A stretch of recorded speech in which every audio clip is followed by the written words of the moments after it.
ஆண்டவர் இஸ்ரவேல் ஜனங்களுக்கு வாக்களித்த கானான் தேசத்தை சுற்றி பார்த்து வரும்படி வேவுகாரர்களாக 12 பேர்களை மோசே அனுப்புறாரு. அந்த 12 பேரும் போய் தேசத்தை சுத்தி பார்த்து வராங்க. வந்ததுக்கு அப்புறம் அவங்க ஒரு ரிப்போர்ட் கொடுக்கறாங்க.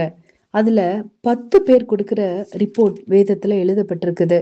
அவங்க சொல்றாங்க, நாங்கள் போய் சுற்றி பார்த்து வந்த அந்த தேசம் தன் குடிகளை பட்சிக்கிற தேசம். நாங்கள் அதிலே கண்ட ஜனங்கள் எல்லாரும் மிகவும் பெரிய ஆட்கள். அங்கே ராட்சத பிறவியான ஏனாக்கின் குமாரராகிய ராட்சதரையும் கண்டோம். நாங்கள் எங்கள் பார்வைக்கு வெட்டுக்கிளிகளைப் போல் இருந்தோம், அவர்கள் பார்வைக்கும் அப்படியே இருந்தோம் என்று சொல்லி, இப்படி இஸ்ரவேல் புத்திரருக்குள்ளே தாங்கள் சுற்றி பார்த்து வந்த தேசத்தை குறித்து துர்ச்செய்தி பரம்ப செய்தார்கள். ஆமாங்க, அவங்க சொல்றாங்க, அங்கே ராட்சதரையும் கண்டோம் அப்படின்னு சொல்லி. ஆமாங்க, அவங்க ராட்சதரை கண்டாங்க அந்த 10 பேர். ஆனா யோசுவாவும் காலேபும் ஆண்டவரை பார்த்தாங்க.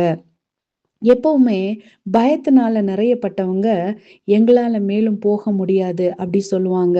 ஆனா விசுவாசம் உள்ளவங்க சொல்லுவாங்க, நம்ம மேலே போய் அதனை எளிதாக ஜெயித்து கொள்ளலாம் அப்படின்னு சொல்லுவாங்க. ஏன்னா அவங்க ஆண்டவரை பாக்குறாங்க, ஆண்டவரோட வல்லமைய பாக்குறாங்க, ஆண்டவரோட ப்ராமிஸ பாக்குறாங்க.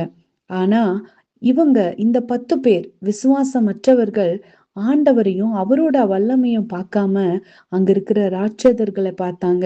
ஆண்டவர் கொடுக்கிற தேசத்துல எப்படிப்பட்ட ஆசீர்வாதங்கள் இருக்குதுன்னு பார்க்காம அங்க இருக்கிறதான நெகட்டிவ் காரியத்தை அவங்க பார்த்தாங்க. இன்னைக்கு நீங்க யாரு?